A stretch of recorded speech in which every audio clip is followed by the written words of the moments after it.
Are you ready to build your company's dream team? Just like in sports, finding skilled players is essential for success. With Robert Half's winning combination of specialized recruiting professionals and award-winning AI, we'll help you find the MVPs and key role players who will have you hanging banners in the rafters. Because in business, it's all about having the experienced team on your side.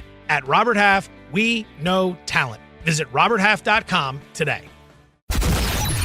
This is the Michael K. Show podcast. I gotta get more K. Listen live weekdays at 1 on 880 ESPN, the ESPN New York app, and your smart speaker. And a good afternoon, everybody. This is indeed the Michael K. Show. We thank you for joining us on this Thursday, February 13th, 2025. It is a big day in our country's history because it is Don LaGreca's birthday. And that should be celebrated worldwide. That's how important this man is to what we are as a society. So happy birthday to my buddy Don LaGreca. Also, happy birthday to Howie Rose, the voice of the Mets on the radio side. So happy birthday to Howie. But I give all those kudos to Don. I love Howie, but there's a different sort of love to Don. Listen, I don't want to be a bad guy. That's not what I'm about. I don't want to be that guy that when you listen to this show, I'm going to be complaining about everything, because I don't complain about everything. I think things are pretty good. But so the Jets made it official today, and they informed Aaron Rodgers that they will be moving forward without him. And they released this statement, a dual statement from Aaron Glenn and the GM Darren Muji.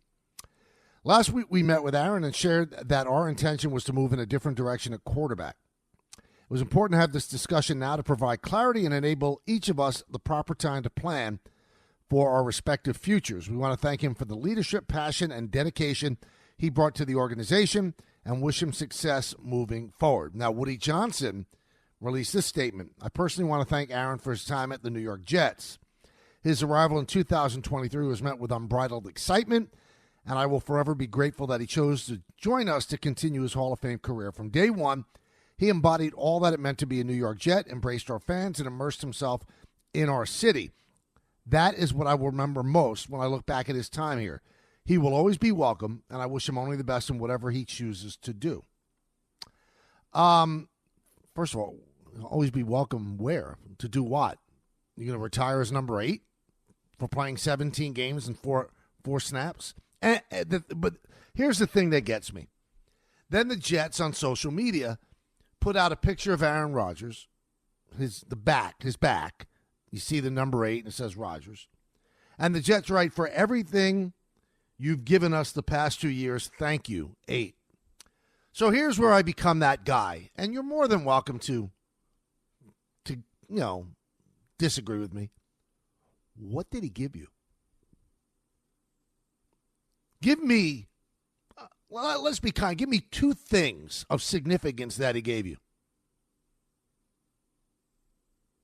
Now, if he didn't get hurt 4 snaps into that first game, I think this story is a completely different story.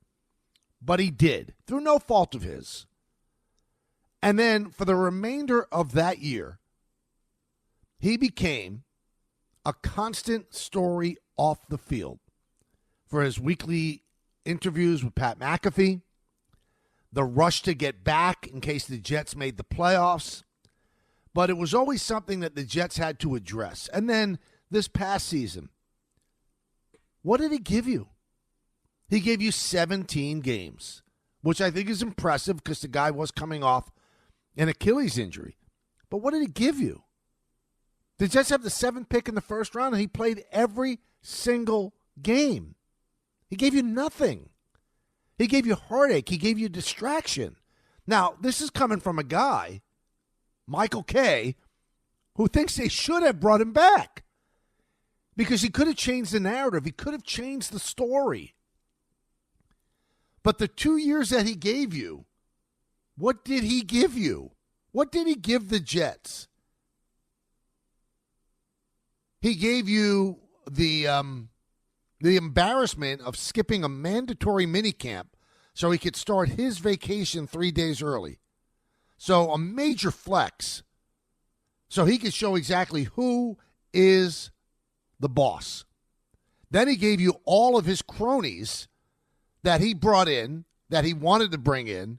None of them really worked. Alan Lazard didn't work. Devontae Adams, I mean, that was a last-ditch effort that cost the Jets draft picks for what? He's not going to be back. He gave you Nathaniel Hackett. What are you thanking him for? I mean, it would have been easy. Thank you for your 2 years of service, but thank you for everything you've given us. You've given us nothing but heartache. I don't think I'm being cruel here. I'm just being real. Thank you. My goodness. Well, why put that out? And then Woody going, you're always welcome here. Welcome here to do what? You essentially sent him away. You can have like a $49 million cap hit. A dead money cap hit. So he's going to continue to be the gift that doesn't give. And you're thanking him for everything that he's given you? You should have had the guy come back. He's better than any quarterback that you're going to bring in. I do understand the thinking, though, so I'm not fighting you on that. I do understand it, that he is a distraction, all those things that I'm saying. But I'm just looking at what he could give you as a football player. And I think he had more to give. And if Aaron Glenn is all about culture and culture change, he should have been able to handle this. You just tell Aaron Rodgers, we're the boss. You're not the boss. We'll bring in the players. We'll bring in the coaches, not you. You do what we tell you to do. You go out and you be a football player. Don't be a de facto GM. Don't be a de facto coach. We're the boss. But they elected to say no. Okay, that is their option, rather than be dragged down from somebody from another administration. But I need to know, and we keep talking about this. I'm sure we'll talk about it until the position is solved. Who are you bringing in? So what I'm trying to say is he did nothing for you for 2 years. Nothing. He could have done something this year because he could actually have been coached. After Game 5 last year, he wasn't coached anymore. It was a rogue operation. Jeff Ulbrich was not a coach. And it was the most ridiculous thing that Woody Johnson has done in the over 20 years he's owned the team, was get rid of Robert Saleh and have this guy, Jeff Ulbrich, run the team. He wasn't ready for it. I'm sorry, he wasn't ready for it. This is not a knock on Ulbrich. It's the truth. So this was an opportunity for him to be in a situation that's controlled, that somebody else is calling the shots, and all you have to do is go out on the field and be a quarterback. See what you can give us. And then we'll be looking for your replacement as we move along. Maybe he would have surprised you. Maybe he would have changed the narrative. Maybe at the end of this upcoming season, you could have actually put out that social media post. Thank you for all the stuff you've given us. Maybe he would have given you a playoff year. Maybe he would have given you a real good season at quarterback. But you're thanking him for 2 years of what? Help me out, everybody. 1-800-919-3776. Thank you for all you've given us. I'm searching. I hate when I hear, well, I gave you relevancy. Well, what relevancy of what? Being a clown show? A circus? It's not being relevant. To me, it's almost like being more irrelevant than you normally are. You became relevant for all the wrong reasons. You got put on all those nationally televised games, and after he hurt his Achilles after 4 plays, that was a joke because they weren't even fielding a representative team. And this year, all those nationally televised games, because the network couldn't get enough of this guy because he's a train wreck. You don't know what he's going to say, and he happens to also have mad skills as a quarterback. So they went on national television a lot, and they embarrassed themselves. He wasn't great in the fourth quarter. That's something that reared its ugly head a lot. So that's problematic. So the way to put it out, Jet, to the Jet organization, thank you. Thank you for spending 2 years in a Jet jersey. Not thank you for all you've given us. You gave us nothing. You gave us nothing. Please, illuminate me if he gave you more. And I was all for acquiring him. Take a shot. Take your best shot. Let's see. You're acquiring a legitimate Hall of Fame quarterback. That's what you're doing. So the bottom line is you've got to bring him back this year, but they're not going to do it. I'm sorry, they're not going to do it. 1-800-919-3776. 1-800-919-3776. That's the number. Other things going on today. We've got a lot of great guests. The Red Sox have signed Alex Bregman to a 3-year, $120 million contract. $40 million a year. Now, there's some deferred money, so I'm sure that the average annual value, according to the way they calculate it for payroll purposes, is low. I have not seen that number yet, but there is deferred money, and he can opt out. I'd like to see him opt out and get more than $40 million a year somewhere. And I think he signed with the one place other than Houston where he actually can accentuate his skill set because of the Green Monster. And he's a great leader, great guy in the clubhouse. It's a good move for the Red Sox, who finally do spend some of that money that they print in Boston. So I think that this now legitimately makes the Red Sox a legitimate contender with the Yankees in the American League East. If the Yankees stub their toe, the Red Sox could be right there.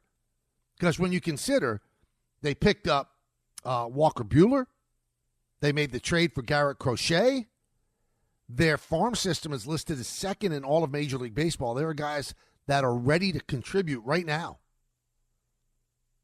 The only problem I have with this signing, we're going to have Pete Abraham, who has covered the Red Sox, I think, for 14 years for the Boston Globe, does a great job. He's going to be on with us at 2 o'clock. The plan is to play Bregman at second base, which he said he's amenable to. But they shouldn't do that. He should be playing third. He won the Gold Glove at third base last year. But going to move him to second because you have Rafael Devers, who you signed to a contract that you pretty much overreacted to all the negativity you got for letting Mookie Betts be traded to the LA Dodgers because you didn't want to pay him. So you gave Devers, a flawed player, a bad defensive player, all that money. And you don't want Devers to be the DH. But that's what it should be. Devers should be your DH and Bregman should be your third baseman. But we'll talk to Pete about that. It's really, really interesting stuff. Last night, the Knicks, they blow a 6-point lead with 18 seconds left in the game. Sloppy, irresponsible basketball, but they do persevere, and they win a big shot with 11 seconds left by Jalen Brunson, and they beat the Hawks 149-148 in overtime. Good stuff. The Knicks have won 9 of 11. The games they've lost somewhat concerning. And when you look at what the Knicks did yesterday and what they've done in the titular first half of the season, they win games. They do win games. But you got to be a little bit concerned about their defense. But I'm not going to go crazy about it. I know a lot of people want to go crazy about their defense. I'm not going to. You know why? Wait till Mitchell Robinson gets back. Mitchell Robinson gets back, the defense changes.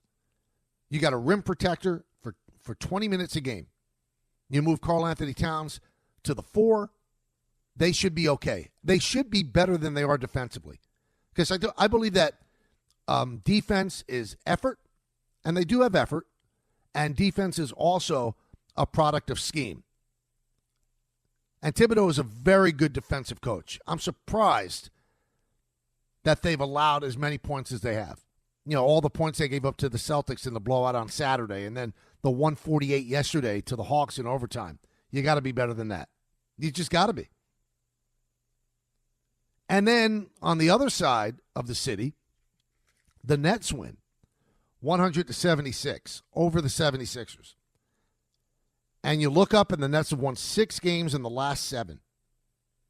They are now 1.5 games behind 10th place Chicago for the last playing spot. And by winning again, they're 6.5 games out of the one of the top 3 lottery spots. So in order to try to stop tanking, what they did was, if you finish in the bottom 3, or in this case you could say the top 3, you have equal odds to get the number 1 pick. You can't increase it by finishing with the worst record or the second worst record. If you're one of the low 3, then you have the same, it levels out. And the Nets are moving away from that. They simply are. And I said this yesterday, got some pushback, and I understand. It's not the way the Nets were built to make the playoffs. But they have a resilient team, a tough team, a gritty team, a gutty team. They have a really good coach, a young coach who's trying to show his way, and Jordi Fernandez. And you know what? It's not the player's job to tank. It's not. It's the organization's job to tank. And Cam Johnson said yesterday, we don't care about tanking. And of course they shouldn't. Players have a finite amount of time to play in this league. You think they want to lose on purpose? Players will never tank. What do the players care about draft picks? What do the players care about Cooper Flagg? They don't. So you've created a strange dichotomy where the organization has traded away players of substance. They released Ben Simmons, and they did all of this with the hopes that they're going to get a decent lottery pick. Doesn't look that way because they're better than anyone thought they were going to be. They've already surpassed the over-under number that Vegas set for them, which I believe was 19 before the season began. So here's one thing you can hang your hat on, Net fans. Jordi Fernandez can coach, and he gets the best out of this team. And they've got enough talented players. They're not overly talented, but they have enough that they actually can win games against teams that are not great. And occasionally they'll beat a Houston Rockets team. They're a fun team to watch. Nobody's watching them. I mean, they do get decent attendance, but they're not getting great ratings. They don't have that big transcendent star that makes you turn on yes and go, I've got to see the Nets. It's going to be interesting to see how this plays out. They have all those first-round draft picks. They have all that cap room that's going to be available. Who's going to want to come there? Who are they going to be able to draft? They keep winning. I think the possibility of Cooper Flagg keeps going smaller and smaller.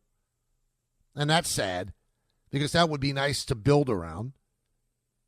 We'll see. But the Hawks finished with the 10th spot last year, and they got the first pick. So if you finish 10th in the play-in, which the Nets could, they have a 3% chance of getting the number one pick. That's not the way to bet with your life, but they do have a 3% chance. And finally, more basketball. St. John's has its 10-game winning streak snapped. They lose to Villanova in Villanova, 73-71. They built up a pretty nice lead. They overcame a pretty good lead by Villanova, and that's the hallmark of a St. John's team. But they didn't get the rebounds. Patino was not happy with the rebounding. They didn't pull down important rebounds. All the things that they do well, they didn't do that great yesterday. They're not going to win all the time. So despite just having 2 losses in the Big East, you know what the bottom line is? They still are just a smidge ahead of Creighton, who they're going to play Sunday at the Garden for the Big East number 1 spot. So a lot of stuff going on. We're going to talk to Tim MacMahon, who covers the NBA and is embedded with Dallas as well, about the fallout on the Luka stuff. He's going to be on with us at 1:30. I told you about Pete Abraham at 2 p.m., and Mike Tannenbaum is going to join us at 2:30 about the Jets deciding not to bring back Rodgers and what is the best option for them moving forward for the quarterback. 1-800-919-3776. Let's go to the phones. Let's go to Steve in the car. Steve, talk to us. Hey, Michael, how are you? Enjoying the show. Good. I don't know if I necessarily agree with you. I don't know if I necessarily agree with you on your take on Aaron Rodgers, what other options they have. So, for example, I'm a boss of a company. If you have an employee who's no good and is a cancer in the workforce area, you get rid of them, and then you figure it out after. The fact that you don't run a business by saying, oh, I have no one else to do. You'll never get anyone. You'll never get let me like ask you one question, Steve. You say he's no good, but I mean he had a pretty good year last year. It wasn't great, but it was a pretty good year. And every player you talk to say he's not a cancer. But he's a distraction. Right. I agree. He's a distraction, but he comes with the baggage, like you mentioned. Every conversation is, the Pete McAfee show, whatever his name is, and all that stuff. It always comes with it. It could be I agree with you. I just on that point, it could be that's where the organization was going with. I think you're dead right. I think Steve, you're dead on. And like I said, I understand why they're not going forward. but I need to see what they have that's better than Aaron Rodgers as a quarterback. Who are they going to bring in that will outperform what Aaron Rodgers even did last year? They're not bringing in Sam Darnold. Justin Fields is a gamble. Kirk Cousins is also a gamble. Now, it's a low-risk gamble because it's not going to cost you a lot of money. But, I'm going to reserve real tough criticism until I see who they bring in. Maybe they make an unbelievable move that we're not expecting. Let's go to Berkey in Belmore. What's up, Berkey? Hey, Michael. Hello, Berkey. I just want to know why you're so triggered by this Instagram post. I mean, the guy had really no reason to come back after that Achilles tear. You have to respect that. And, he was top 10 in yards this year. So the issues they had horrible kicking. The defense was horrible. I mean, you can't listen, I know he's a prick, but you can't blame him that much and get that angry with him.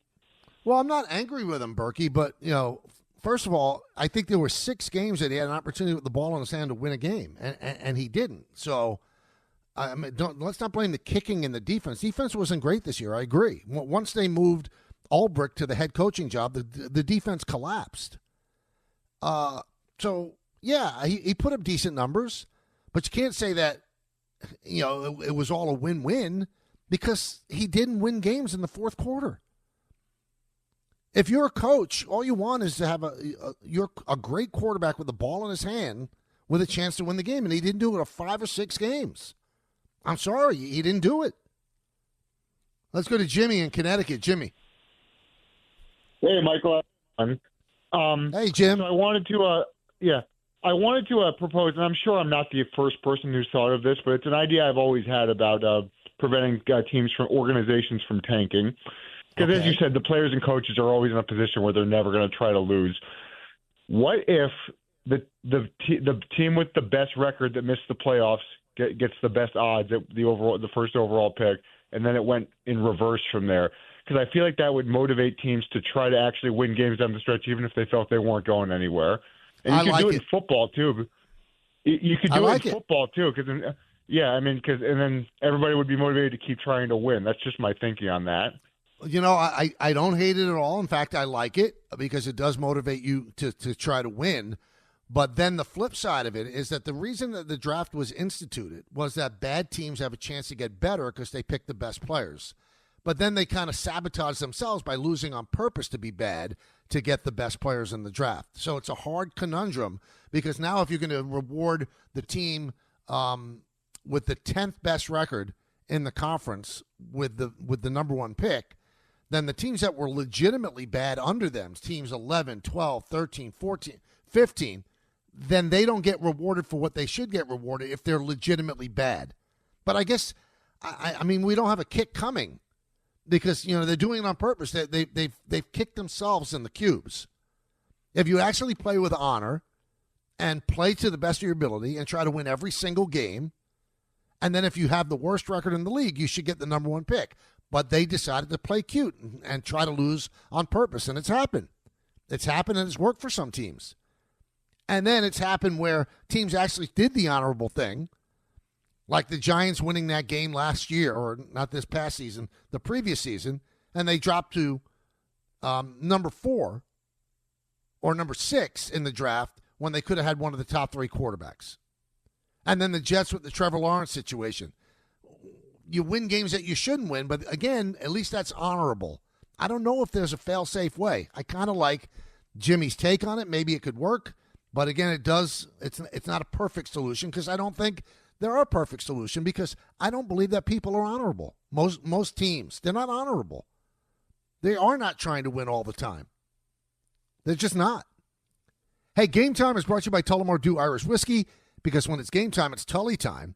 8 p.m. tonight on ESPN TV, Team USA takes on Team Finland in the Four Nations face-off. At 7 p.m. on ESPN2, it's a college basketball doubleheader, starting with the women's game, number 3 Texas against number 8 Kentucky, followed by number 14 Memphis against South Florida in the men's game. Tullamore Dew, the original triple distilled, triple blended, and triple cast matured Irish whiskey. Be sure to grab a Tullamore Dew or try the new Tullamore Dew Honey during today's action. Glasses up to enjoying Tullamore Dew responsibly. I've been wanting to get Tim MacMahon on for a while. He has a book coming out on Luka Doncic. What exactly happening in Dallas? Why did it happen? And are there underlying things that we don't even know about? We'll talk to Tim about it when we get back. Pete Abraham is going to join us from the Boston Globe at 2 o'clock to talk about the Bregman signing, and Mike Tannenbaum at 2:30 to talk further about where the Jets go from here after saying that Rodgers is not coming back. It's the K Show, Michael K. and you, right here on 880 ESPN. Bombas makes the most comfortable socks, underwear, and T-shirts. Warning, Bombas are so absurdly comfortable you may throw out all your other clothes. Sorry, do we legally have to say that? No, this is just how I talk, and I really love my Bombas. They do feel that good. And they do good, too. One item purchased equals one item donated. To feel good and do good, go to bombas.com/ESPNpod and use code ESPNpod for 20% off your first purchase. That's BOMBAS.com/ESPNpod and use code ESPNpod at checkout. Grainger knows space at your facility is limited. As a maintenance specialist, you only have so many spots for backup products in your inventory roster, which means space on your bench comes at a premium. Well, when it comes to breadth and depth, Grainger's got you covered. They've got over 1 million industrial-grade products. Plus, fast delivery helps reduce the inventory you need to keep on hand, freeing up space and capital while giving your operation a winning edge. Call 1-800-GRAINGER, click Grainger.com, or just stop by a local branch. There's one thing that will forever change the way you sleep, and it's the softest 100% organic cotton bedding from Boll & Branch. You'll fall asleep faster, wrapped in the most luxurious comfort. You'll never sleep hot again with airy blankets, cloud-like duvets, and breathable sheets. You'll experience pure comfort on night one and feel your bedding get softer with every wash. Discover the difference with 15% off your first order at bollandbranch.com with code SPORTS15. Exclusions apply. See site for details. Thanks for listening to the Michael K. Show podcast. He's been here a long time, and he's going to be here even longer. Catch the show on demand whenever you want. Just subscribe to us wherever you get your podcasts. Welcome back to the Michael K. Show, everybody. If you love the NBA, you should be consuming Tim MacMahon. He's part of the Hoop Collective with Brian Windhorst, and he has a book coming out, The Wonder Boy, Luka Doncic and the Curse of Greatness. It's available on March 25th. Or you could pre-order it now wherever you pre-order your books. And Tim is nice enough to join us at this moment. Tim, it's Michael. How you doing? Thanks for coming on. Howdy, Michael. I appreciate you having me. How are you? I'm doing great. I wonder how crazed it has been for you. I mean, when you write a book, most of it's done by now. How much did you have to, redo stuff once they traded him to L.A.? The whole thing was done. Like you said, it's coming out March 25th. And so the whole premise of the book is kind of the pressure on an NBA franchise when you draft a prodigy through the prism of Luka. Kind of build it or, they might look to leave. And that's how this franchise has operated through all kinds of chaos, drama, dysfunction over the years. I mean, just, the coach is turned over, the general manager's turned over, the ownership is turned over. There's been all kinds of stuff. The Porzingis trade flop. Brunson bolted for New York. I mean, think about all that. They traded for Kyrie. They somehow managed to build this contender around Luka, and then whoops, plot twist, and no, I did not see this coming. They got sick and tired of Luka. They got so frustrated with him. They basically stopped believing that they could build around him and traded him months after making the NBA Finals. So I didn't have to redo any of it, but I do have the final chapter that is due tomorrow. There are 8,000 copies already printed. People have to download that final chapter online if they get one of those. It'll be in the rest of the books. Listen, you know what, though? In terms of just from a storyline standpoint, I certainly can't complain about a lack of material. We have never seen this sort of trade, I don't think, in professional sports, certainly not in the NBA, where Luka was looking forward to staying in Dallas. He was in the process of purchasing a new home in Dallas. There was no way he was going to turn down that Supermax that they could put on the table this summer, and they decided, no, we don't want to make that kind of commitment to him. We're going to essentially dump the guy and get Anthony Davis in return. And this might not surprise you, but Mavericks fans aren't real thrilled about that little development.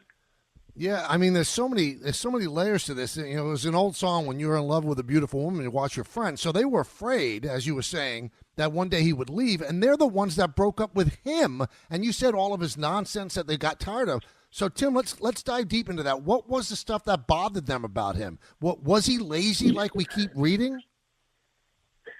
You know, to me, lazy. There were massive conditioning concerns.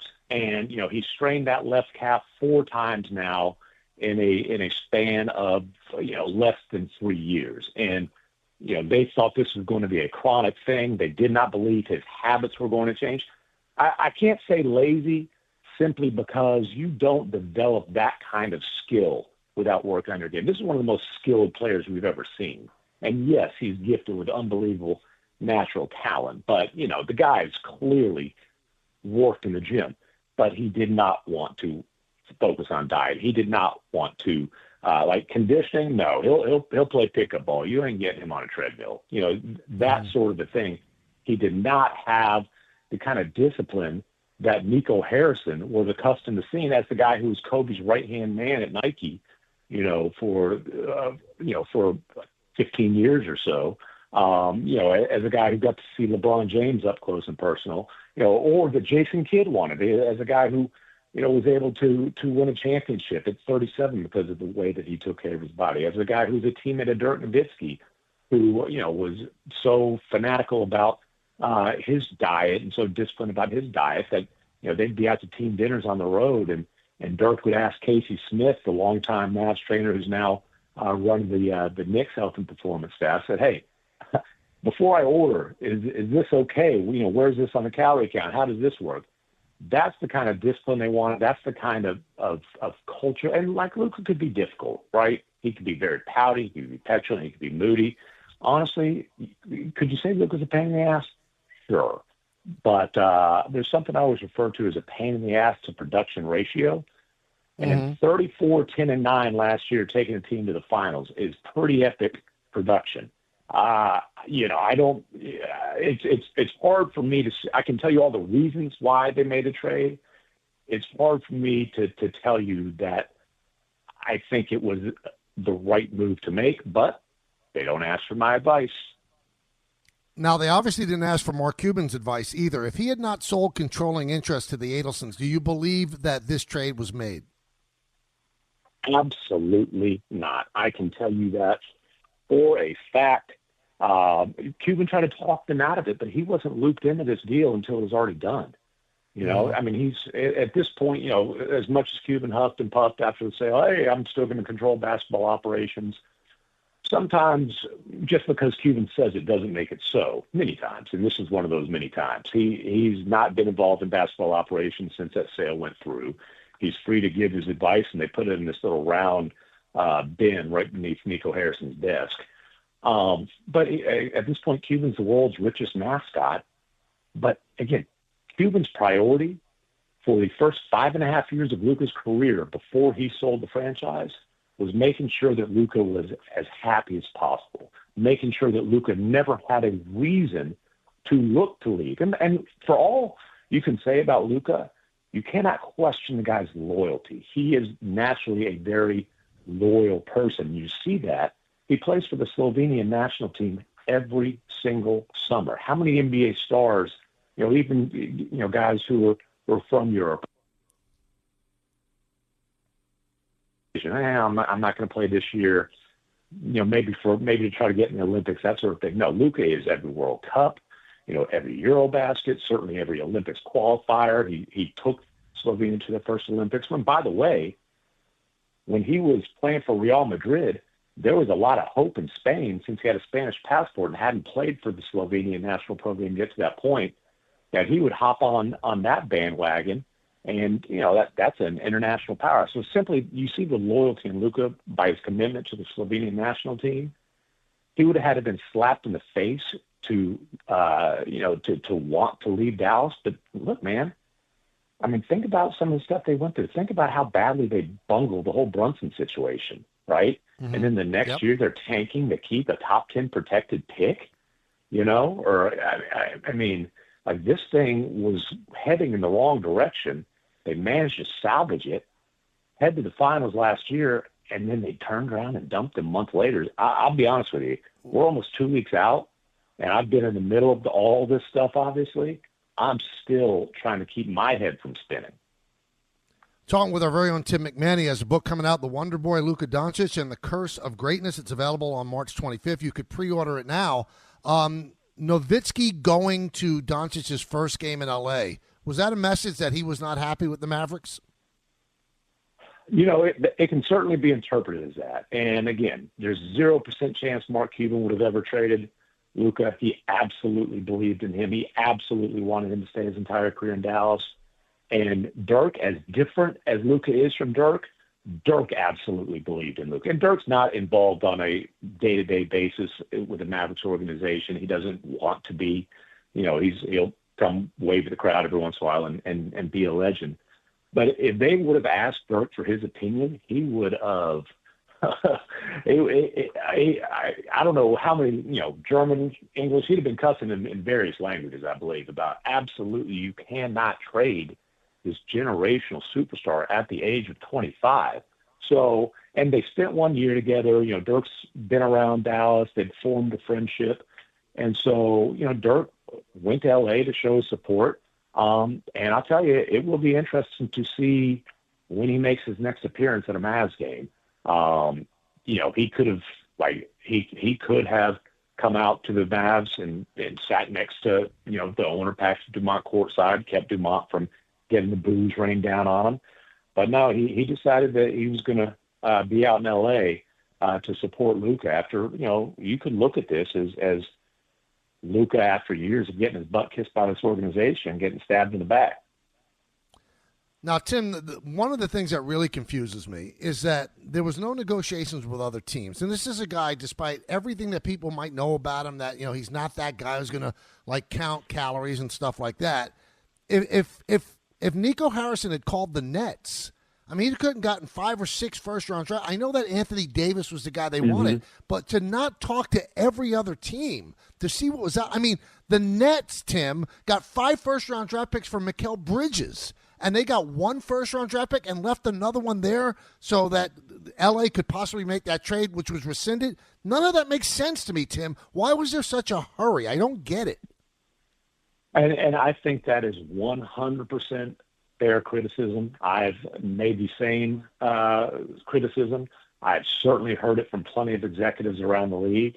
There's kind of 2 main points that I've heard when I talk to other GMs, other executives around the league. There's kind of 2 camps. One, you just cannot trade a guy who's that talented at this age. The other is hey, I get it. I understand wanting to get out of the Luka business for all the reasons we've discussed, but you've got to maximize the return. Now, yeah, Nico Harrison was locked into Anthony Davis. That's his guy. Nico's closest relationships as a Nike executive were Kobe Bryant, and then probably second on the list was Anthony Davis. Jason Kidd knows Anthony Davis well, coached him for 2 years on the Lakers staff, won a championship with him, loves him. I mean, these are strong, strong bonds to the guy. They believe in that guy. He's the guy they want to come in, provide that defensive backbone, be a culture setter along with Kyrie Irving, which I know people in New York might think that's a crazy thing to say, but, Kyrie in Dallas has been that.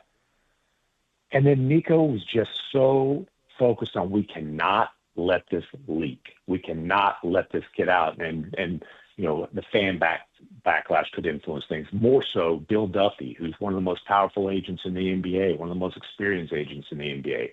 We can't let him have the power of being able to influence things, being able to say, hey, don't trade for my guy. He can opt out of his contract next year. You're not going to have the financial advantage of the Supermax. He's not going to stay to be able to kind of dictate the market. Now, and the Mavericks were terrified of making that Supermax commitment. 5 years, $345+ million, when they believed Luka's body was going to break down. Now, look, again, my advice was not sought, and I understand all the frustration they had.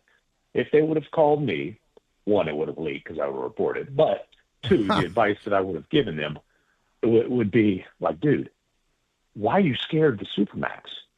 Play out this season. He took you to the finals last year. I know you're frustrated, but the dude's an incredible talent. sign him to that Supermax this summer. You can't trade him for a year. Play out the next season. Who knows? You might go back to the finals. They were absolutely, if they could get healthy, and if he could get healthy, going to have a chance to be a contender again. And then if you still feel this way in the summer of 2026, that Supermax is a gift because he is locked in. I assume there would have been a player option on it. So he's locked in for 4 years at that point. That summer, if you want to get rid of him, you put him on the block, give me your highest bids. And sorry, Luka. Sorry, Bill Duffy. You've got no say over where you go because what are you going to do? You're going to sit out for 4 years? Ask Damian Lillard how much say you have when you're locked into a long-term contract. Dame had one team on his list. He was going to Miami. Get him to Miami. That's the only place he's willing to go. Well, Milwaukee's a long way from Miami, and that's where Dame ended up. One final thing, Tim. We have about a minute. And, here in New York, a lot of people are trying to figure it out. Why did this happen, whatever the case may be. And some people saying, well, the Adelson family wants to move the Mavericks to Vegas. Is there any truth to that at all? Is there some, secondary, tertiary thing behind the scenes that we can't even figure out? They're playing 4D chess, that they want to make this team so hated that it would be okay if they move it out? Well, it's a great conspiracy theory, and it's about they're trying to get the gambling laws changed in Texas, right. Gambling legalized in Texas, so they can build this Venetian-style casino with the new arena as part of it and all that. It's a great conspiracy theory. It's a great conspiracy theory for people who just won't believe the reasons that are being reported. I spelled this out within 30 minutes of the trade. People, that's the reason. And also, you're in New York. You could probably stroll down to the league office, right? Yes. Take a little walk. Take a little walk and say, hey, Adam Silver, would you allow a team to be pulled out of the number 4 market in the United States to move to the number 40 market in Vegas, where, oh, by the way, if you expand, somebody's willing to pay $5 or $6 billion or whatever it'll end up being to put a franchise there. There is not only is it just a conspiracy theory that's based on trying to connect dots, there's no way the league office would ever let that happen. So I understand why people are trying to figure out what actually happened here, but that's not it. I'm telling you, the Dallas Mavericks decided they didn't believe in Luka. They couldn't trust Luka. They didn't want to rely on Luka, and they would be better off dumping him instead of paying him the Supermax. Tim, we thank you for your time. Good luck with the book, The Wonder Boy, Luka Doncic and the Curse of Greatness. Again, I tell you, available March 25th, or you could pre-order now. I've been looking for clarity on this, and again, sometimes the answer is this simple. They don't trust the guy, so there's no nefarious backstory that's there. You're telling us the truth, and I'm sure we'll find more of what Luka's all about in the book. And I thank you for coming on with us. Really appreciate you having me. You got it. That's Tim MacMahon, ESPN, that covers the NBA, Mavericks, and obviously knows Doncic as well as everybody. Can you imagine how much they must dislike what this guy's about to make a trade like that? To me, you're almost selling him at 60 cents on the dollar. Not 100 cents on the dollar. 60 cents on the dollar. All right, so there's a little bit of controversy happening in Tampa at Yankee camp. We'll talk about that. We'll take your phone calls as well. Pete Abraham will join us at 2. Hey, when you work hard, you save hard. So treat yourself with well-earned savings all month long at Bay Ridge Mazda. Get financing rates as low as 0.9% APR on nearly every new model in stock. 0.9% APR. Their goal is complete credit approval regardless of your score. Plus, take advantage of Bay Ridge Plus benefits like ding and dent coverage, key replacement, windshield protection, and roadside assistance. Come see them today in Brooklyn or online at BayRidgeMazda.com. See dealer for details. When you're a small business owner, having your bookkeeping and taxes in order comes at a cost. I'm not just talking about your money. I'm talking about your time, hours and hours that you could have spent actually growing your business. But guess what? It doesn't have to be that way thanks to Found. Found is a banking platform that doesn't just consolidate your financial ecosystem. Found automates manual activities like expense tracking and finding tax write-offs. Found makes staying on top of invoices and payments so easy. Oh, and by the way, other small businesses are loving Found too. This Found user said, quote, "Found is going to save me so much headache. It makes everything so much easier. Expenses, income, profits, taxes, invoices even," unquote. And Found has 30,000 five-star reviews just like this. Open a Found account for free at found.com/sports. That's found.com/sports. Found is a financial technology company, not a bank. Banking services are provided by Piermont Bank, member FDIC. Don't put this one off. Join thousands of small business owners who have streamlined their finances with Found. Ryan Reynolds here from Mint Mobile. I don't know if you knew this, but anyone can get the same premium wireless for $15 a month plan that I've been enjoying. It's not just for celebrities. So do like I did and have one of your assistants switch you to Mint Mobile today. I'm told it's super easy to do at mintmobile.com/switch. Upfront payment of $45 for 3-month plan, equivalent to $15 per month required. Intro rate first 3 months only, then full price plan options available. Taxes and fees extra. See full terms at mintmobile.com. Get in zone, AutoZone. Welcome to AutoZone. What are you working on today? I think my battery's dead. With free battery testing and charging, we can help you get back on the road. Get in zone, AutoZone. So what if I need a new one? We have the right Duralast battery for you, only at AutoZone. Get in zone, AutoZone. And what about my old battery? We can recycle it right here at America's #1 battery destination. Get in zone, AutoZone. Restrictions apply. Thanks for listening to the Michael K. Show podcast. He's been here a long time, and he's going to be here even longer. Catch the show on demand whenever you want. Just subscribe to us wherever you get your podcasts. So a little bit of a story that people are making out to be a story. Marcus Stroman has not shown up for workouts the past 2 days in Tampa. And I want to walk everybody a little bit off the ledge. He's not missing anything mandatory. This is pitchers and catchers report on February 11th. It's not mandatory according to the collective bargaining agreement.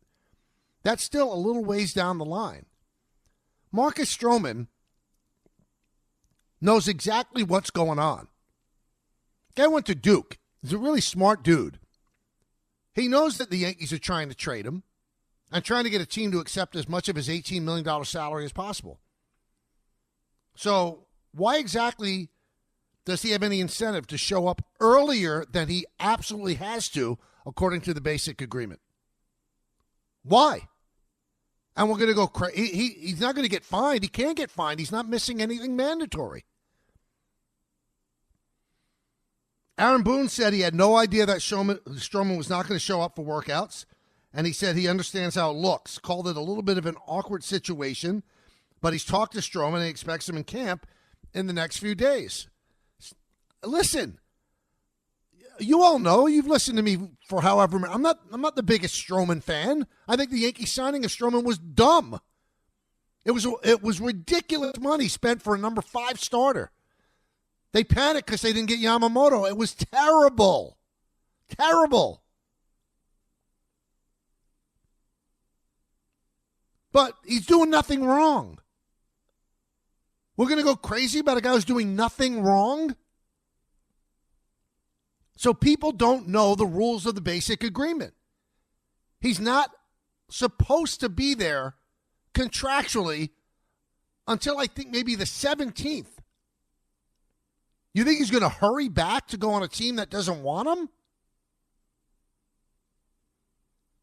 You know, with Nick Pivetta signing with the San Diego Padres, $55 million, 4 years, by the way. You think Pivetta should have taken the qualifying offer the Red Sox gave him at $20.1 million for 1 year? You think maybe? Anyway, that's another story for another day.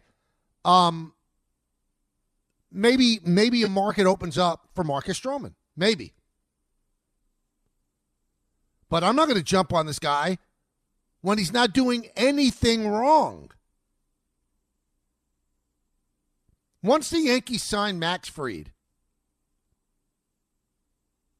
that was it. They love Clark Schmidt. Luis Heel just won the Rookie of the Year. You've got Rodon, you've got Cole, and now you got Fried. That's 5. Marcus Stroman, you think he wants to pitch out of the bullpen? Because he has an $18 million option next year that kicks in if he pitches 140 innings. If he's pitching out of the bullpen, he'll never get to 140 innings. Ever. And that's part of the problem the Yankees are going to have trading him. Because not only do you want a team to eat some money now, but if the team that gets him actually wants him to be a starting rotation, he's going to pass 140. Do they want a number 5 starter for $18 million? I'm sorry, everybody. I'm very honest when it comes to Brian Cashman. I think he gets a lot of undue heat. I think overall he does a great job. Signing Stroman was ridiculous. And his words came back to haunt him. Remember when Stroman was with Toronto and he wanted to be traded to the Yankees and he ended up being traded to the Mets. And then it came out where Cashman said, why would I trade for a guy that wouldn't even make our rotation in the postseason? And you know what happened? He didn't make their rotation in the postseason. In fact, in one of the series, he didn't even make the roster. I don't even think he warmed up in the 2 series in which he was active. You paid this guy $18 million for what? And one thing about Marcus, he is not going to go quietly into that good night. He's just not. The parting with Toronto wasn't good. There were reports, which have since been denied, but people that were in that room told me that when he got traded to the Mets, he went crazy because he wanted to go to the Yankees. And I feel badly for him because I think he legitimately wanted to pitch for the Yankees. And in the first half of the year last year, he was very, very good. And in the second half of the year, he was very, very bad. I want to see how the Yankees pull this off. I want to see how the Yankees trade him. I want to see how much of the money the Yankees have to eat. I don't want to see if they get anything productive out of him. And you can't say they won't. Because remember, the Yankees got Clayton Beeter for Joey Gallo. And you would think that they couldn't even give away Gallo. They got Clayton Beeter from the Dodgers. He's had shoulder issues, but boy, that guy could throw when he's healthy. So let's all just relax just a little bit and not make Marcus Stroman out to be the bad guy here. Not mandatory he's there. This is not like Rodgers missing a mandatory minicamp. He's not missing anything mandatory. He's not doing anything wrong.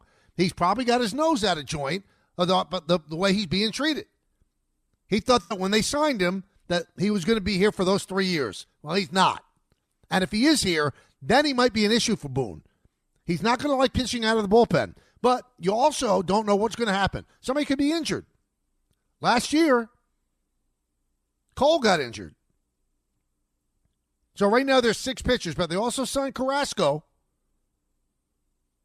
And he's throwing the ball harder than he did last year, so he's also an option. Will Warren's an option. They've got minor league pitchers that could be that emergency starter. Why pay a guy $18 million? But I want to see the team that takes him. Red Sox with a big signing. Alex Bregman is a Red Sox, 3 years, $120 million. So that averages out to $40 million. But according to present-day value and the deferred money, it's actually 3 years, $90 million. That's what it's worth. So they're paying him $30 million a year, which is a little more reasonable. We'll talk to Pete Abraham, who covers the Red Sox for the Boston Globe. That's coming up in just a moment. Hey, March is almost here. College basketball is reaching its most exciting stretch of the season. Right now, new customers on FanDuel get $150 in bonus bets when your first $5 bet wins. That's $150 extra bucks to bet on everything from conference clashes to tournament upsets, and even who's cutting down the nets. If you've been waiting to join FanDuel, there's no better time. The app is easy to use, and when you win, you'll get paid instantly. So visit FanDuel.com/K and get in the college hoops action before March takes over. 21 plus and physically present in New York. First online real money wager only. $5 first deposit required. Bonus issued as non-withdrawable bonus bets, which expire 7 days after receipt. Restrictions apply. See terms at sportsbook.fanduel.com. Help with a gambling problem, call 1-877-8-HOPE-NY or text HOPE-NY 467-369. Thanks for listening to the Michael K. Show podcast. You know what? Check yourself. Hear more from Michael K. weekdays at 1 on 880 ESPN. Suck it up and like it. The ESPN New York app and your smart speakers. This episode is brought to you by Progressive Insurance. Fiscally responsible, financial geniuses, monetary magicians. These are things people say about drivers who switch their car insurance to Progressive and save hundreds. Visit Progressive.com to see if you could save. Progressive Casualty Insurance Company and Affiliates. Potential savings will vary. Not available in all states or situations. Are you ready to build your company's dream team? Just like in sports, finding skilled players is essential for success. With Robert Half's winning combination of specialized recruiting professionals and award-winning AI, we'll help you find the MVPs and key role players who will have you hanging banners in the rafters. Because in business, it's all about having the experienced team on your side. At Robert Half, we know talent. Visit roberthalf.com today.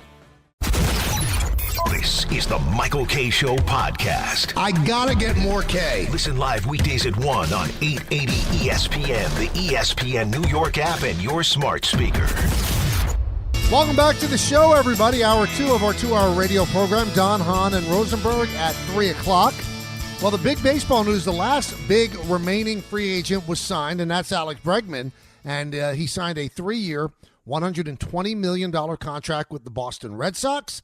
And I said, wow, maybe the Yankees have some competition in the American League East now. Let's talk to my good friend Pete Abraham, who's covered the Red Sox forever for the Boston Globe, does an unbelievable job doing that.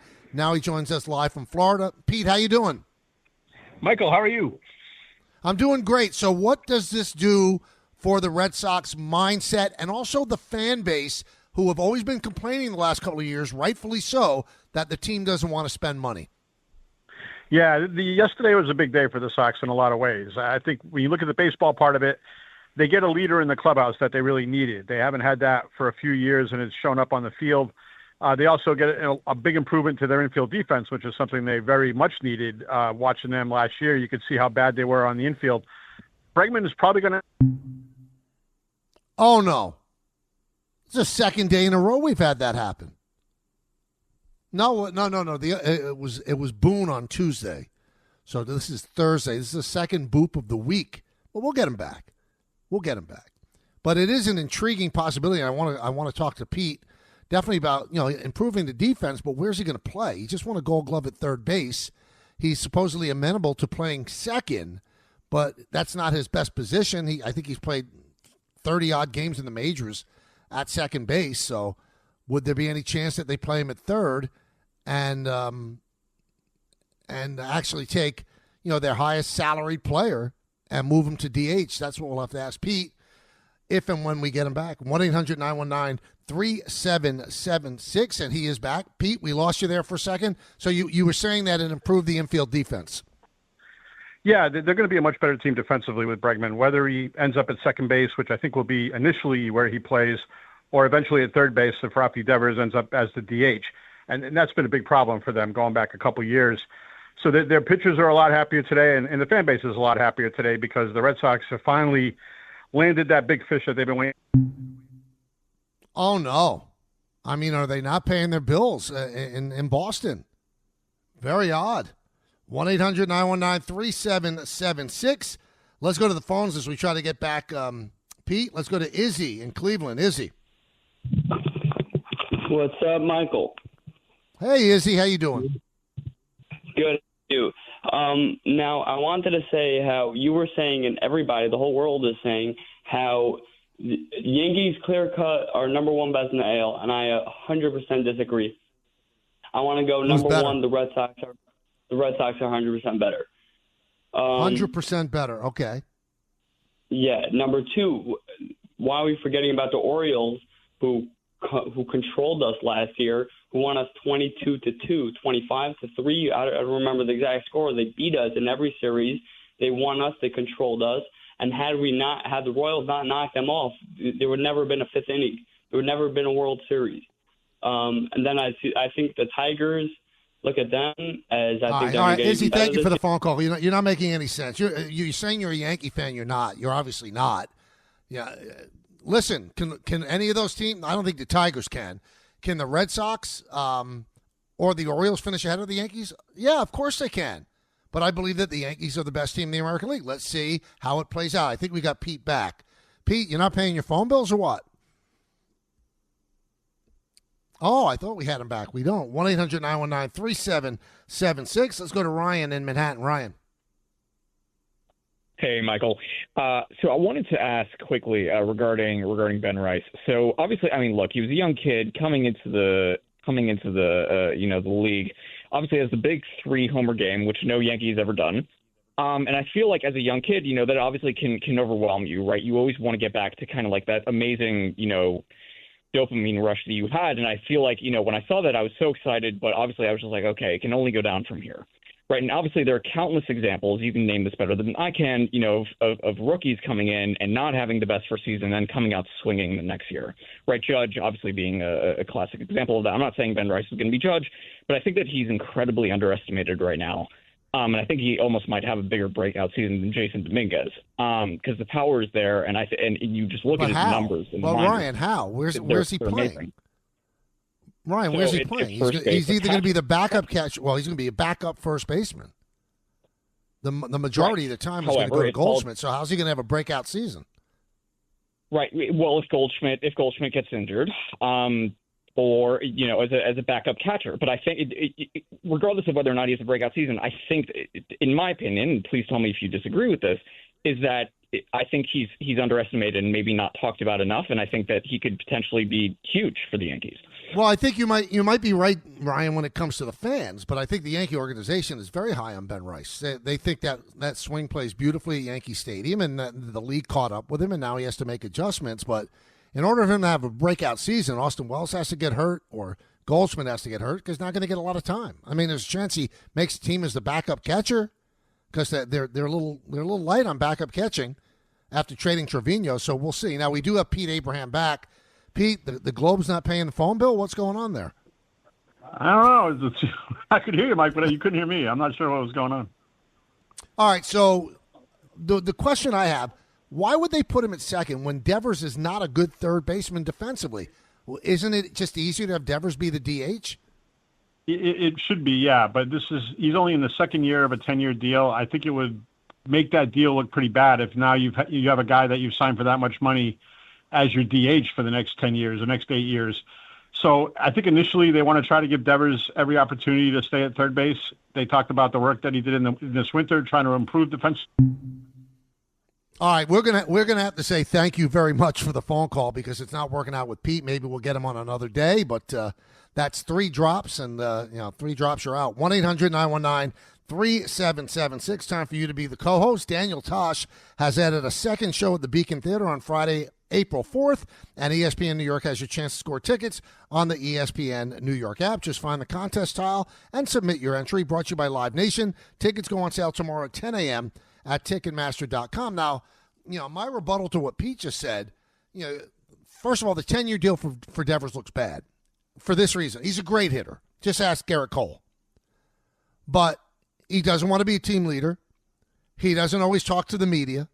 He's not there to answer questions for the younger teammates when things go wrong for the Red Sox. That's the money you're paying him over a 10-year deal is money that you pay to a front-facing guy who's going to face the music. Like Aaron Judge faces the music every single day. Great players face the music every single day. Rafael Devers doesn't want to. He just wants to play. So the Red Sox top priority should be, where are we a better team? And they're a better team with Bregman, who just won a Gold Glove at third, not Devers at third. Devers not a good third baseman. He's a great hitter. He's not a good third baseman. And you know the reason they signed Devers to that 10-year deal? Because they got excoriated in Boston for letting Mookie Betts go by trading him to the Dodgers because they didn't want to pay him. Made no sense then. Makes no sense now. It will never make sense. It's one of the black marks on the Red Sox organization. And the Red Sox, when they were on their run, they were always in the top 5 when it came to payroll. And that has not been the case over the last, 8 years. They finished last 3 times. Boston Red Sox, they print money. They own Nesson like the Yankees own Yes. Fenway Park is a gold mine. So they just stopped spending. Now, they were in on the Soto sweepstakes, but they were a distant third or fourth behind the Mets, and then the Yankees and the Blue Jays probably offered more as well. So they tried. They certainly tried, but they couldn't give away their money, it seemed like, the last couple of years, and now they have. They said they were going to be full throttle. That was what one of their owners said. They were full throttle. Well, you got to spend money to be full throttle, and Bregman gets the money finally. He finally gets the money. 1-800-919-3776. Let's go to Richard in Manhattan. Richard. Michael, I think the worst thing in sports is hearing the word tanking. I hate hearing you guys on the radio, the sports hosts, and you have to say it. Well, the players want to win, but the coaches want to win, but the management win. There should be no thought at all of the word tanking for the National Football League and the NBA. And here's how I will eliminate it. You're not going to like it because you're going to tell me the flaws in it. That means you don't think that the tanking is so bad. That's all it means to me. You have to eliminate it. The only way you can eliminate it, the NFL has 32 teams. Your final four in the playoffs are not in the lottery. The other 28 teams are in the lottery. Everyone has an equal chance, 1 out of 28. NBA, your 30 teams, your last 26 teams are in the lottery. That's it. I don't care whether you stink and you get the 28th pick in the draft. That's your fault for stinking because you can have the number 1 pick and still mess it up. We know this. Why should the fans have to talk like this? Why should we hear radio hosts say, well, they're not going to try to win or they're going to win. It's better for them to lose and get the... This is ridiculous talk. You know it and I know it. Look what the football's done with the replays and making overtime fair. They've gone out of their way for fairness. This is not fair when we talk like this, tanking and no tanking and advantage to lose. This is the worst thing in sports. I mean, I can't believe it, and something has to be done. It has to be drastic, and this is, to me, the only way. Everyone is in the lottery. That is it. So it's got flaws, but I think that's the only way you can solve the problem. I don't hate it. It defeats the purpose of what the draft is about, to make the bad teams better. But as Richard said, if you're bad, then it's on you. You built the team the wrong way. You've allocated your resources incorrectly, and you're a bad team. But if you do it that way, bad teams are going to be bad for a long, long time. The way that a bad team could all of a sudden get better is that they could strike gold in the lottery or in the draft. You're not going to be able to do that. I think if you eliminate the order of finish and you take the Final Four, as Richard said, and then have 28 teams in the lottery with nobody having more weight than the other team. So even if you have the worst record, you don't have more quote-unquote ping pong balls. It would eliminate tanking. It would also eliminate parity. The good teams are going to stay good, and the bad teams are going to stay bad, which is what every league does not want to have. They want their teams to have a chance to win. They want their fan base to think they have a chance to win. Let's go to Mr. Ray in Connecticut. Mr. Ray. Mr. K, always a pleasure, sir. How you doing, my friend? I'm doing well, thank you. How are you? Good. Very good. All right. Well, I just wanted to touch quickly on the Stroh situation because, I mean, as for myself, I can speak for, but I know a lot of Yankee fans. We are, and we certainly know that Stroh wants to be a Yankee, and it looks like it's going to be impossible for him to be traded with the contract. And I'm thinking, why not making something similar to what Nestor was a couple of years back, being an opener, being long relief, coming in the 6th inning possibly, put him in the pen, and it's a long season. Because he'll be miserable. Guys could go down. But he's going to be miserable because he wants to reach 140 innings. For right, him to but get then the whole thing is with him, if he fizzles out in the second half, maybe that could help him from fizzling out, I mean, you could look at it that way, but if you're him, you're thinking, I want to get that 140 innings so I could get the $18 million. That's the only way he gets the $18 million for the third year of the contract. Remember, he opted out of a $20 million deal with the Chicago Cubs to become a free agent. And the Yankees, for some reason, decided that they had to have him. And I think it was a mistake. But as I said at the end of the first hour, and I want to make it very clear to everybody, he's not doing anything contractually wrong. Let's not make him out to be the villain here. He's not the villain. He's a guy who's exercising his collectively bargained rights. That's all there is to it. He's doing what he's legally allowed to do. Pitchers and catchers, they always say, oh, there's no greater words in the baseball lexicon. And we think about, sun and the grass and spring training and the crack of the bat. I get it. But that's not when you're legally obligated to be there. You're not legally obligated to be there. Well, what is Marcus doing? You know what he's doing? He's showing the Yankees, oh, you're going to treat me like this? I'm going to show up exactly when I have to show up. I'm not showing up early. I'm not going to be the good soldier because you're not being good to me. This is not the understanding we had when we signed this contract that I was going to be relegated to be the sixth guy, where I don't even have a chance. Because let's put it this way. Unless Marcus Stroman goes somewhere and puts up a big year, he is not getting $18 million from anybody next year. And it is beyond me, and it will continue to be beyond me, why the Yankees ever gave him $18 million a year. Sorry, I don't get it. I just don't understand it. He ran out of gas. I think he's an incredible athlete. If you stood next to Marcus Stroman and realized that he's not really a big guy, and he's been able to win in the major leagues and be consistent, it shows you what an incredible athlete he is. But because of his size, and he's getting older, he is going to run out of gas. Now, when we interviewed Brian Cashman on the Yankee Hot Stove Show, he said, the defense really deserted Stroman. Sometimes he had to get 4 or 5 outs an inning, and that's what hurt him in the second half. And that continues the narrative that the Yankees didn't have a great defense last year, and that's why they pivoted after losing Soto to building a better defense. But I watched all the starts. It wasn't the defense. His stuff is not dominating enough for him to make location mistakes. In 2024, last year, he's throwing 89 miles an hour with his four-seamer. It's hard to get outs that way. You have to be perfect. You have to live on the corners. And he wasn't doing that.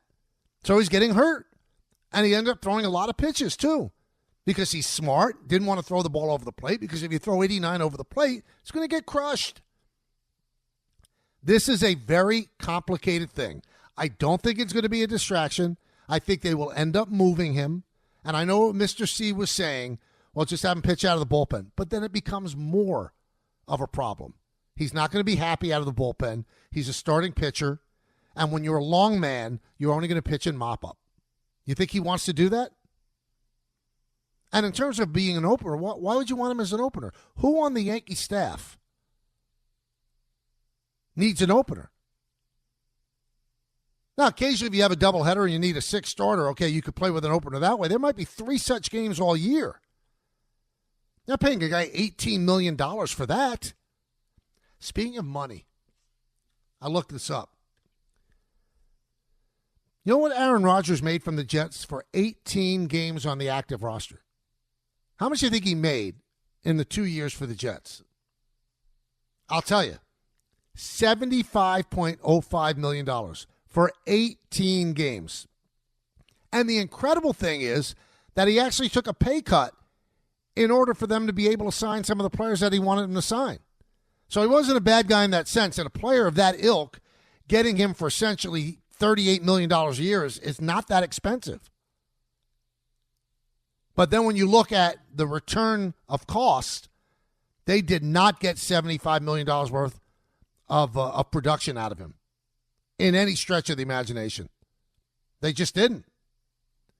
1-800-919-3776. That's the number. Hey, how about this story about Patrick Mahomes Sr.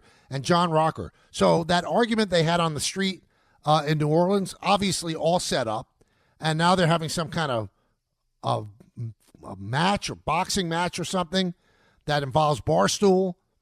So it was obviously a setup leading to this. And now it might not go through because John Rocker is saying that Patrick Mahomes Jr. and his people are saying this is not the thing to do. I mean, all the money that Patrick Mahomes Jr. makes, you would think that his father shouldn't have to get into the ring to fight John Rocker for money. So now Patrick Mahomes, the quarterback, is trying to convince Patrick Mahomes' dad that he shouldn't do this. So we're still not sure if it happened. But isn't it convenient they both got into an argument on the streets of New Orleans and there were cameras all around? And then it turns into a boxing match. Interesting, right? What a world we live in.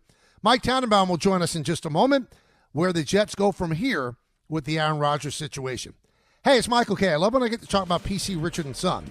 This has been my go-to store for years now. They're local, they're family-owned, and they truly care about their customers. And you know how I love to support our local businesses. You know that, right? I talk about it all the time. And you should want to do it too. During their President's Day sale, save big on appliances from all the top brands, up to 40% off. In fact, the more you buy, the more you save, with up to $1,000 in additional savings on qualifying appliances. So do what I do and get to PC Richard & Son today. There's one thing that will forever change the way you sleep, and it's the softest 100% organic cotton sheets from Boll & Branch. You'll fall asleep faster, wrapped in the most luxurious comfort. You'll never sleep hot again, with sheets that feel breathable to sleep in. You'll experience the purest softness on night one, and feel your sheets get even softer with every wash. Discover the difference with 15% off your first set of sheets at bollandbranch.com with code SPORTS15. Exclusions apply. See site for details. Ryan Reynolds here from Mint Mobile.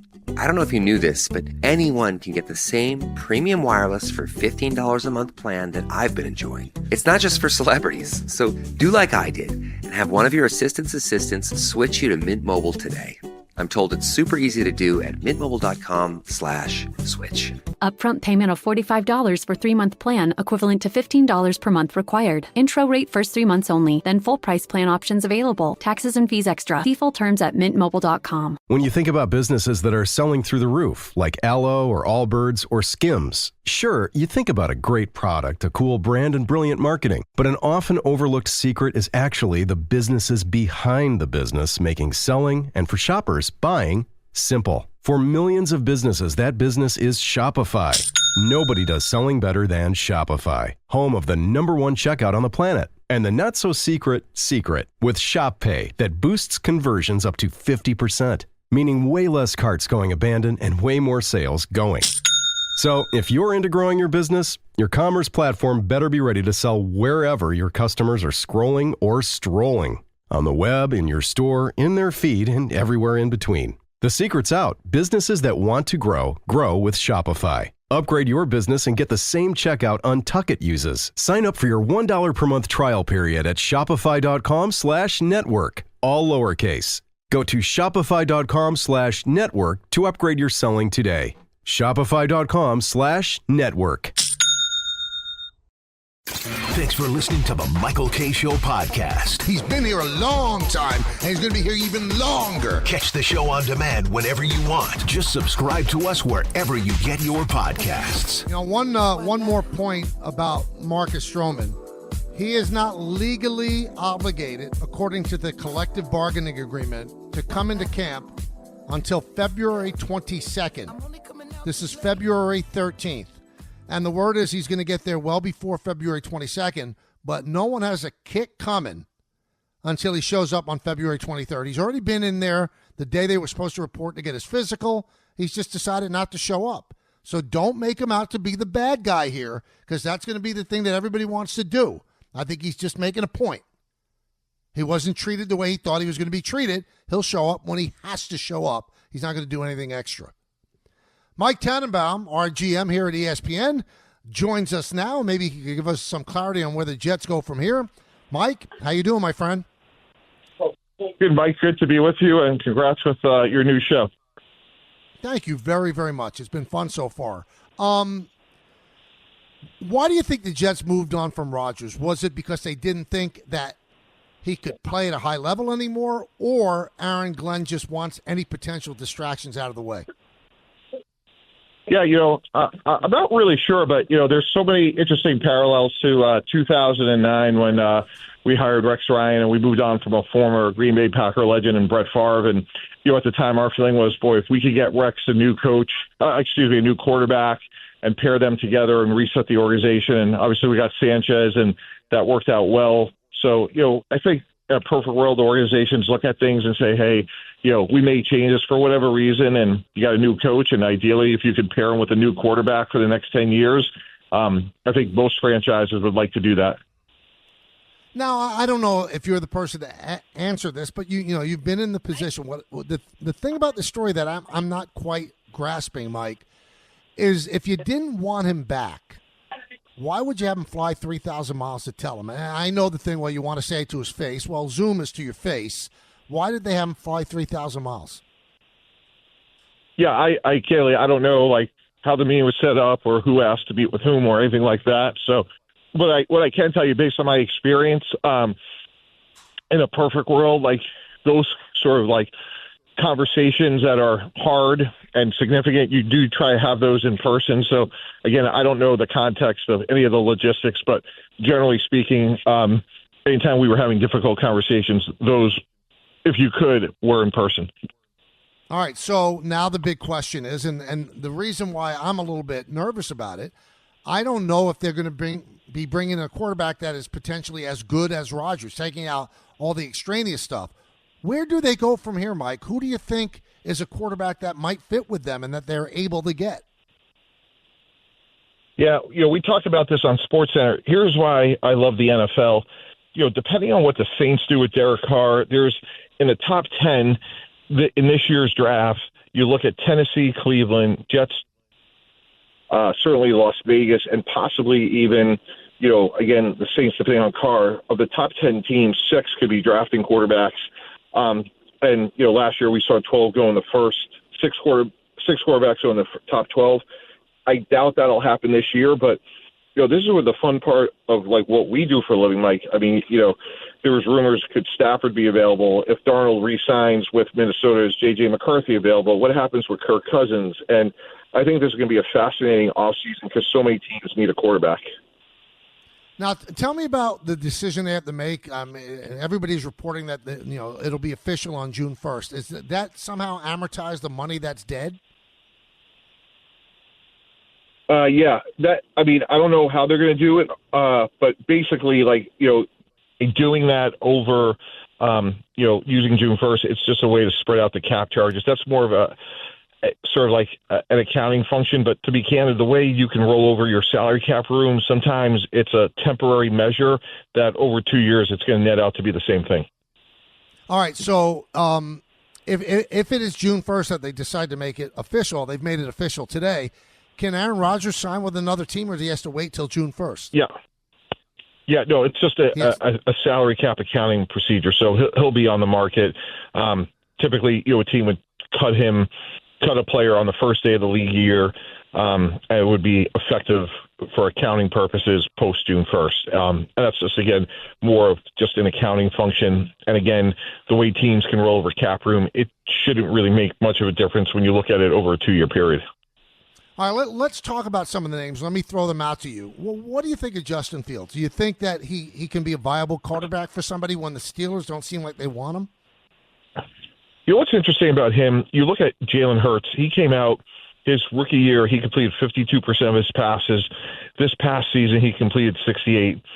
And that just shows you the football character that Jalen Hurts has. And what I think is, I'm not saying that's going to be Justin Fields necessarily, but I wouldn't bet against him either. He's a work in progress. He's had some really good tape out there, and he's had some inconsistencies. Obviously, that's why Chicago moved on from him. I think someone's going to look at him as a starter because, again, so many teams need a quarterback. All right, now let's talk about Kirk Cousins. Was that the beginning of the end? Was that him coming back from the Achilles? He said that he hurt his shoulder at some point. Is that somebody that would be attractive to you to take a chance on because it wouldn't cost much money? Yeah, no, that's an interesting one. That's going to come down to his physical. Obviously, he, by all counts, will be available. Their future is Penix. It's just, this in baseball, right? You want to make sure that you're acquiring a player for what they're going to be, not for what they were. And that's where, see if you could squeeze a year or two out of him. But obviously, he's played at an incredibly high level in his career. Why is Matthew Stafford available? I mean, with any luck, they beat the Eagles, by the way, in their playoff game, and Stafford had a really good year. What's going on there, Mike, as far as you know? Yeah, I totally agree. I was on with Greeny yesterday. I'm like, what are we talking about here? They were 20 yards away from being Philadelphia. Bo Linner, their center, cuts Jalen Carter free. If not, they probably win the game. So they've done a great job, Mike, of drafting great young players. Fisk and Verse, Byron Young, they really have a great young nucleus on defense. And to me, why would you not keep Matthew Stafford, who probably has 3 good years left? So I'd be shocked if he was available. Where do you think the Giants go with their quarterback situation, Mike? That's an interesting juxtaposition because if you and I, own the Giants, we'd be thinking about the next 10 years. So, is that Shedeur Sanders? Do we try to get up and get Cam Ward? But, when you're operating the team in the market you are with the pressure that they're under, do they try to get a Band-Aid? So I think they'll be a fascinating team to watch to see how they comport themselves in the coming weeks. Now, I don't know how much of the tape you've consumed yet, but of the two, Ward and Sanders, who do you like better? Cam Ward. I like Shedeur. I'm a little concerned about his size. Cam Ward's bigger, has a really good arm. He's a good athlete, not a great athlete. Had a really good year. He's another one of these quarterbacks that transferred twice, which is unusual. But he, I think, will be a good starting quarterback in the NFL. I don't know if he'll be great, but I would be surprised at this point, Mike, sitting here in mid-February, if he wasn't the first quarterback taken. What do you think about Jackson Dart? I thought he had a good week at the Senior Bowl. We covered that for ESPN. I liked him. He probably will go in the first round. There's a lot of tape that says he shouldn't, but a lot of those guys like Riley Leonard and Jalen Milroe, Jackson struggled under center, but he has a good arm. He's a good athlete, highly recruited. So I think he'll probably go towards the mid to the bottom of the first round. I've always been fascinated by this, and we're talking with Mike Tannenbaum here on the Michael K. Show. What's more important, what you put on tape in college or what you do, in the Senior Bowl, what you do at the Combines? What's more important to a GM? Yeah, it has to start with the tape, Mike, but how those guys compete at the Senior Bowl is meaningful because there were so many there. The individual workouts will matter, whether that's fair or not, they do. But ultimately how you play, and typically you want to see them play in their most consequential moments against their most difficult opponent, with 2 minutes to go, and those are things you want to see in terms of, mental toughness, physical toughness, playing when, the games matter the most. Now, I've always heard, at least from baseball GMs, that the hardest thing to do is to manage or general manage an aging superstar. If you're Kansas City, are you gently pushing Travis Kelce to retire? 100%. First of all, he's a first ballot Hall of Famer, but he's not the same player. And the old Coach Parcells axiom, Mike, is if you're talking about retired, you are retired, especially given the physicality of our sport. So, he just sounded like a guy the other day on his brother's podcast. It just seemed like it was over. And let's face it, this guy's going to have, massive opportunities beyond his playing career that I think he'll look back and say, this is not an easy decision, but the right one. What you saw of Kansas City against Philly, do you think it's going to be hard for Kansas City to get back to a Super Bowl without Travis Kelce? They've got some aging players. Their offensive line didn't look good. Was that a seminal moment for them, or did they just bounce right back? Yeah, look, they got Michael Jordan, so they'll always be competitive. They got to sign a couple offensive linemen. You look at the last couple of years, Wayne Morris, Kingsley, Sumatea, DJ Humphreys, either signing or drafting. It just hasn't worked, and I would pick a couple offensive linemen before I did anything else because despite, having speed with Hollywood Brown and Xavier Worthy, if you can't protect him, nothing matters. And Mahomes I was at the game covering I covered the Super Bowl for ESPN International, and his footwork and his body language, he just never looked comfortable in the game. What makes Howie Roseman such a great GM? I think he's relentless, and I think he's at a point in his career where he just didn't care. And what I mean by that, we were talking on ESPN earlier about Saquon Barkley and the mistake the Giants made. That part's well documented. Well, the part that Howie Roseman deserves credit, Mike, is he didn't care about the dogma about, you can't pay a running back. He got a high character, productive player, and he paid him. And he never looked back, and that's just being a smart GM. All right, so we were talking about where the Jets move after Rodgers. So my question to you, Mike, what's out there for Rodgers if he wants to play? What's a legitimate landing spot for this guy? Yeah, for me, I thought it was Vegas. When you hire a 73-year-old Pete Carroll, you're trying to get credibility. And to me, that's what I would be doing with, a guy like Aaron Rodgers. Bring him in for a year or two. You got Jacoby Myers, Brock Bowers. You got some pieces. And, look, you're in a division now with Andy Reid and Mahomes, Justin Herbert and Jim Harbaugh. You got Sean Payton with a good young quarterback and Bo Nix. You need, a competent starter. And, look, Aaron Rodgers is going to be 42, but And I think kind of like personality-wise, I think Pete and Aaron would actually click pretty well. And also, you could have Aaron Rodgers come in and be the bridge quarterback, and if you get Sanders with the 6th pick, it kind of works, right? Because there's a lot of noise that Sanders could end up in Vegas as well. Yeah, totally agree with that. Absolutely. Good stuff as always, Mike. I appreciate you coming on. All right, thanks so much for having me. You got it. That's Mike Tannenbaum. So some interesting things from him about the Aaron Rodgers situation. If you missed it at the beginning of the show, the Jets officially parted ways, said they are moving forward without Rodgers. They thanked him for all that he contributed, which I'm not quite sure what he did contribute, but the bottom line is they paid him $75 million for 18 games and 6 wins. Now, you can say, no, he only won 5. He won 5 games this year, and because he was a starting quarterback in that game against Buffalo, he gets credit for the win. They won after, obviously, he left, but he gets credit for that win. So on his ledger, 18 games, 6 wins, $75.05 million. I hate to say it because I think it's cliche, but it's so Jetsian. The way it played out, it's so very Jetsian. All right, it's time for you to be the co-host. I'm going to finish it out with you. 1-800-919-3776. Call in now. 1-800-919-3776. We'll take it right up to Don, the birthday boy, Han, and Rosenberg. They'll come on at 3 o'clock.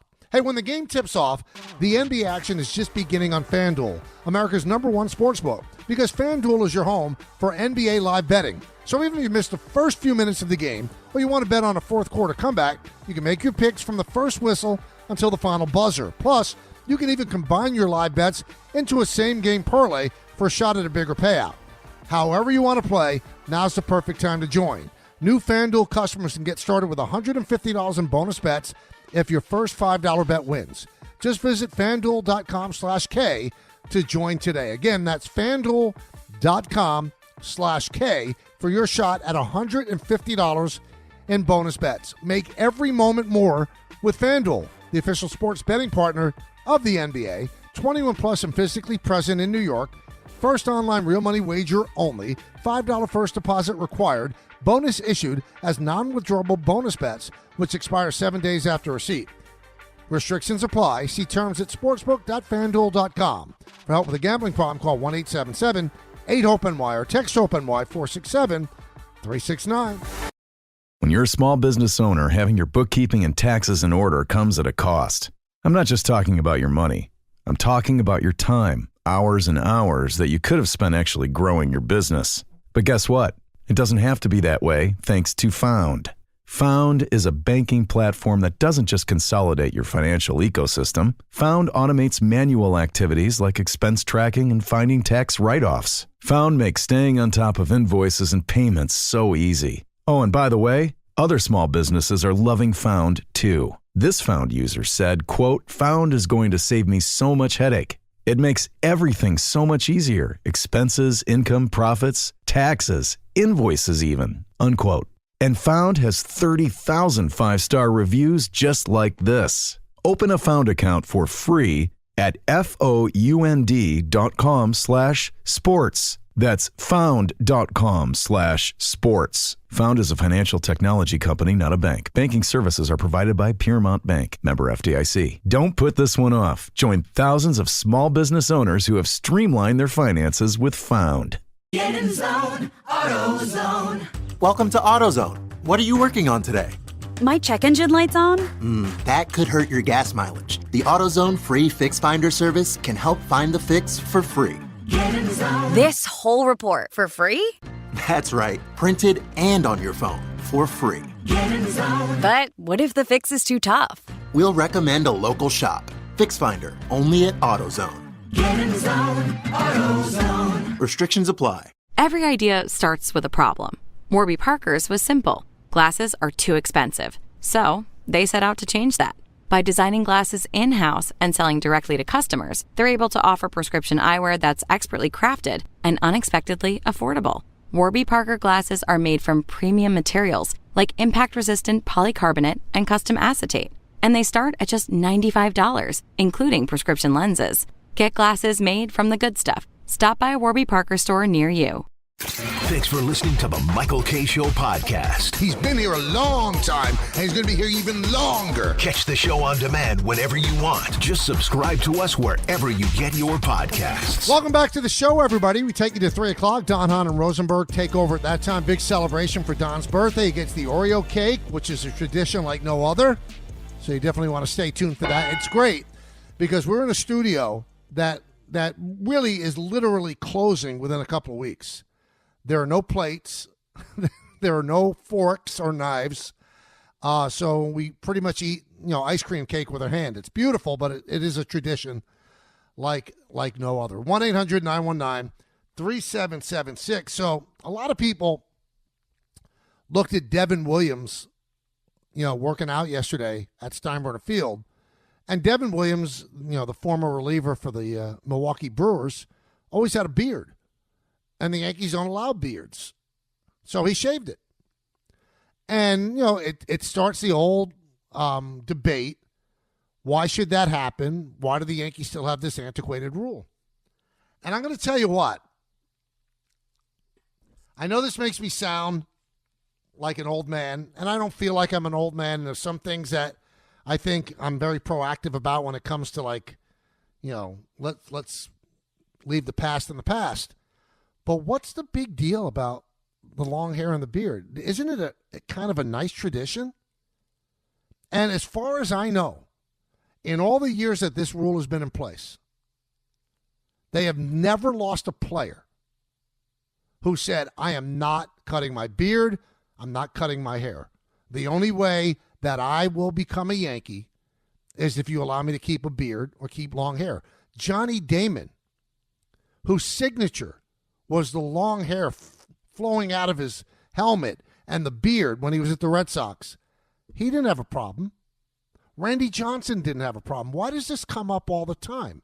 The way it becomes an issue, and the only way it becomes an issue, is if somebody draws a line in the sand and said, I'm not going to play for the Yankees unless I could keep my long hair. And I know that players like beards, they like long hair, because you can even see some of the Yankees. The minute the season ends, if we ever have them on the Yes Hot Stove show, they got a full beard. Great. But you know what? Sometimes when you work somewhere, there have to be some rules. And this is a rule that the Yankees think is part of the Yankee tradition, whether you like it or not. So am I an advocate for getting rid of it? No. Here's the only way I'm an advocate for pushing it aside. If you are ever going to acquiesce to a big-time player who says he will not come there unless you waive this rule, then you should do it before that happens.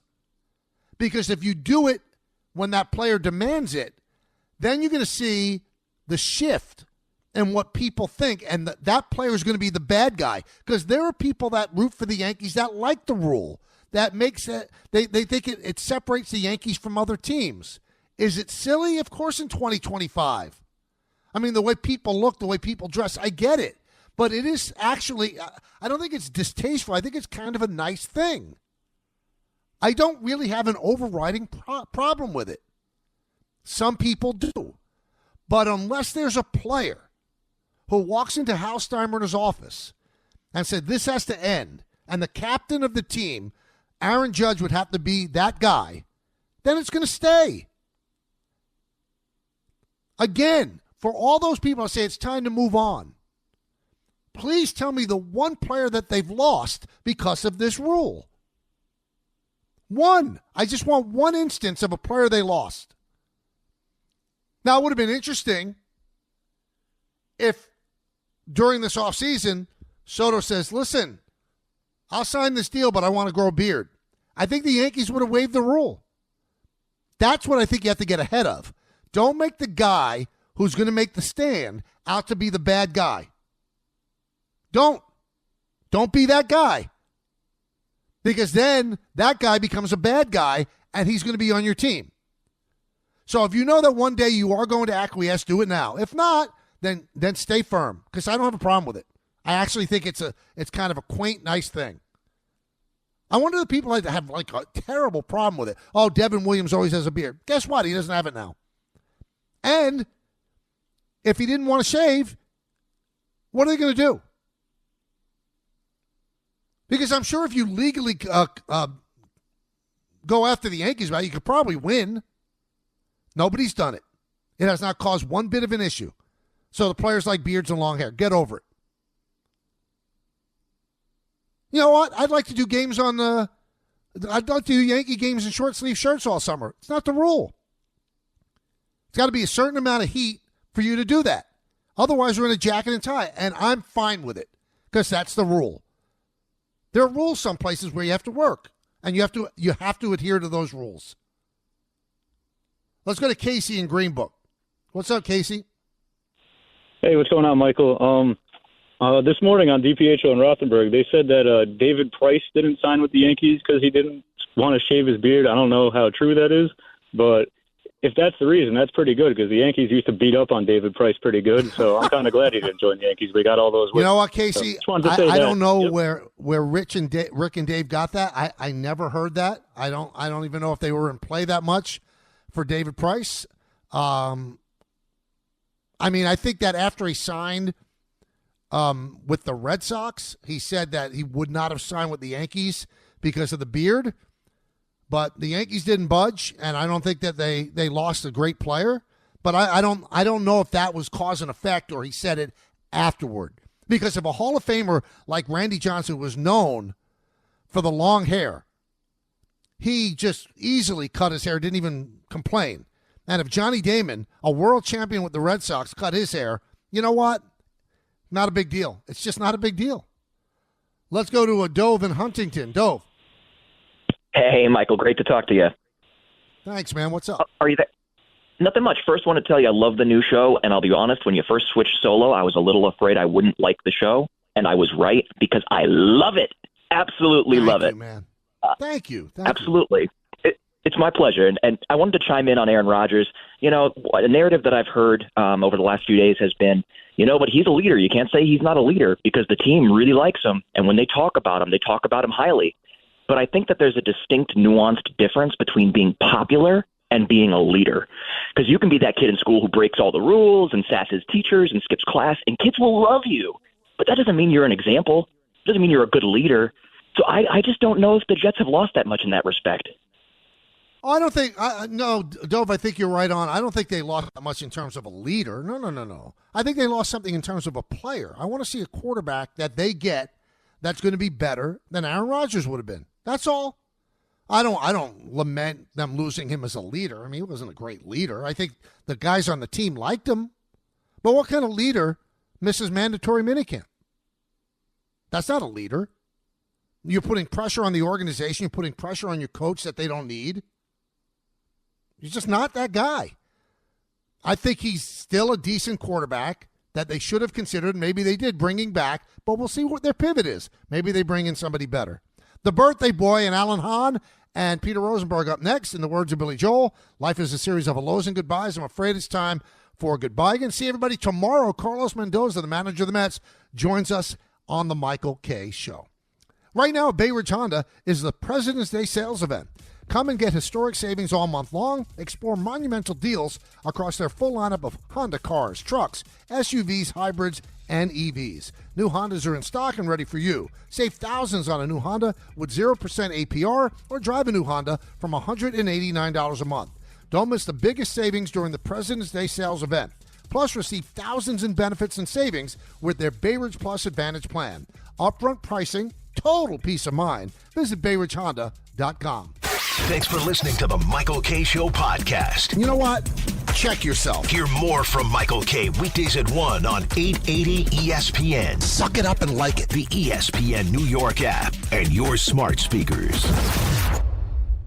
This episode is brought to you by Progressive Insurance. Fiscally responsible, financial geniuses, monetary magicians. These are things people say about drivers who switch their car insurance to Progressive and save hundreds. Visit Progressive.com to see if you could save. Progressive Casualty Insurance Company and Affiliates. Potential savings will vary. Not available in all states or situations.